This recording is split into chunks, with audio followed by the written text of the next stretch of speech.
After trading at a persistent discount to the market, Li Ka-Shing has decided he ain't going to put up with his company's low valuations anymore.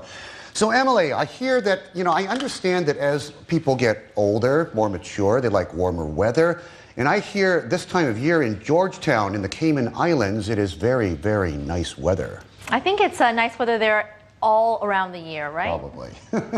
Well, you know what? Li Ka-Shing, Hong Kong's richest man, Superman, as they like to call him here, announced a transaction on Friday that is a watershed event in the group's history. So we're going to be watching reaction, of course, today to shares of Churchouse Holdings and Hutchison Whampoa.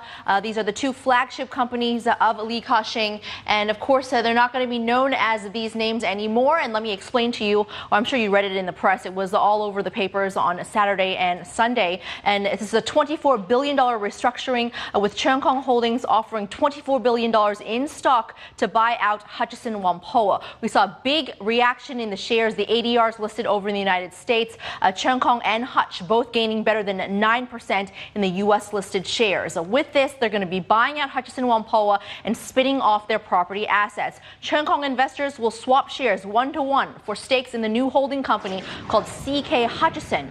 CK Hutchison will then issue new shares to buy out minority shareholders in Hutchison Whampoa. One Hutch share will translate to 0.684 CK Hutchison shares.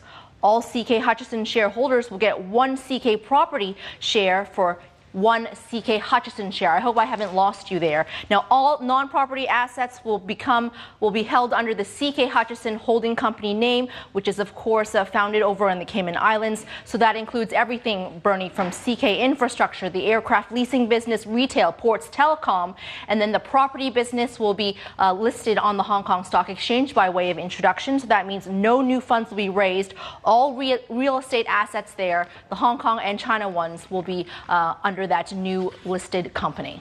Okay, sounds like reams and reams of more subtext and writings there. Come on over, Emily, and join us because Peter Churchouse joins us around the table today, author of the Churchouse letter, along with Richard Harris of Port Shelter Asset Management. Morning, Pete. How are you? Morning, Bernie. Morning, Emily. Good morning. What do you think? I'm so confused now because over the years he's done this and that. He's kind of pushed the chess pieces around. He's done, his power assets, his Hong Kong Electric, and then the infrastructure. Yeah, REITs and all. So what exactly is this move? I mean, the local press took it as he's getting disenchanted with Hong Kong because of Occupy. Oh, they all think that. But quite frankly, this is probably the most significant structural move that Churchouse Hutch has made, I think, in its career. I've been following the company as an analyst since 1988. And what I have learned all through that period is stay close to Mr. Li. Stay close to him as far as possible.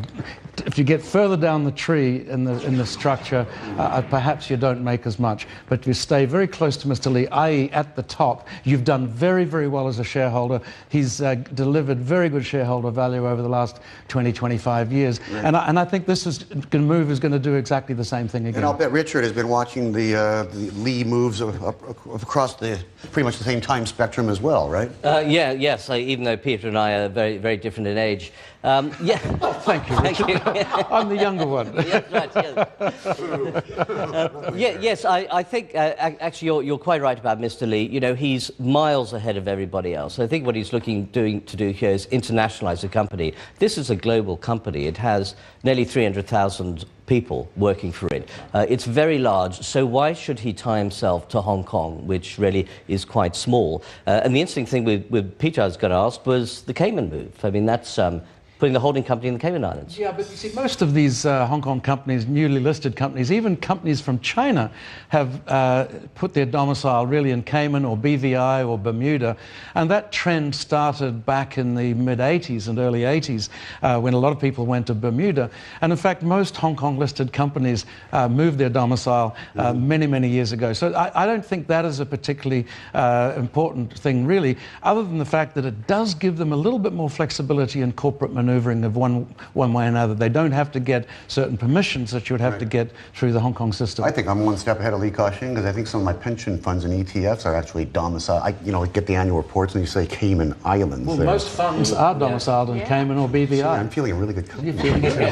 You beat them to it. Peter, I want to ask you about him moving all his property business into its own company. Now, would that basically expose them in a downfall or a slump in the property space? Wouldn't that hurt it? Well, put it this way. At the moment, when you buy Chung Kong, you're buying a bunch of property assets and then a soup to nuts conglomerate underneath it. Now, if you want pure property exposure, you can't get it with Chung Kong. So this new structure, which has property and soup to nuts conglomerate, I think is a very simple structure, and you, as an investor, you can make that choice. So what you'll end up with in Chung Kong is a much, much bigger portfolio. He'll bring in something like 17 million square feet of new assets into Chung Kong property, and you'll bring in 170 million square feet of development property. So Chung Kong will potentially become the biggest listed property company in the world. Richard, do you find it odd that, you know, he's an octogenarian now, isn't he? Isn't he hitting, right, pushing 90? I mean, yeah. Why has he tolerated unlocked value for so long? He's had so many opportunities to, you know, to do the shuffle. Yeah, it does seem strange, but you know, it's taken a long time, I think, building the conglomerate, and perhaps you get to a stage where you sit back and you think, well, maybe this could be structured in a different way, and he went out of his way to say, I'm doing this for the next generation.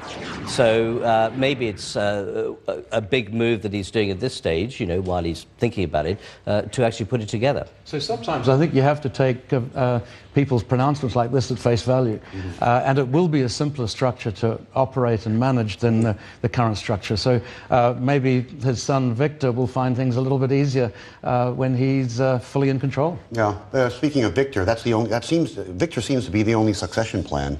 It seems to be, but he's got a very deep bench. And the thing that I've always remarked about the Chung Kong Hutchison Group is that they've always picked the best people for the job. It's never been just a bunch of family and friends and old mates.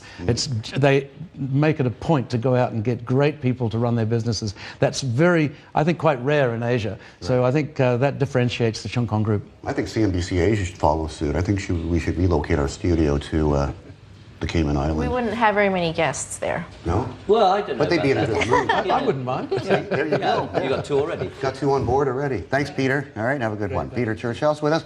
More ahead with Richard Harris, and also on Squawk Today. It's all